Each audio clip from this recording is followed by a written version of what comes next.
En bons militants écologistes, c'est à vélo qu'ils arrivent.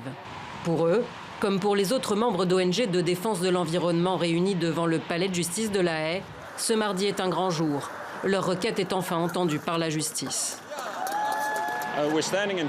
Aujourd'hui, nous demandons au juge de forcer Shell à cesser de contribuer au changement climatique, dangereux et désastreux. Nous demandons au juge de s'assurer que Shell réduise sa contribution au changement climatique et ses émissions de gaz à effet de serre de 50% en 10 ans.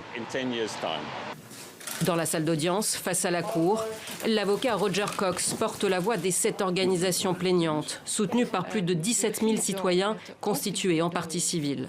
L'objectif est clair, dénoncer le manque de respect par le géant pétrolier des accords de Paris sur le climat. La politique d'entreprise de Shell est en contradiction avec cet objectif climatique mondial et contribue ainsi à la réalisation d'un grand danger pour l'humanité, les droits de l'homme, les générations futures, l'environnement et la nature. Selon un rapport de l'organisme international Carbon Disclosure Project, la multinationale anglo-néerlandaise fait partie des 100 entreprises responsables de 71% des émissions globales de gaz à effet de serre émises ces 30 dernières années.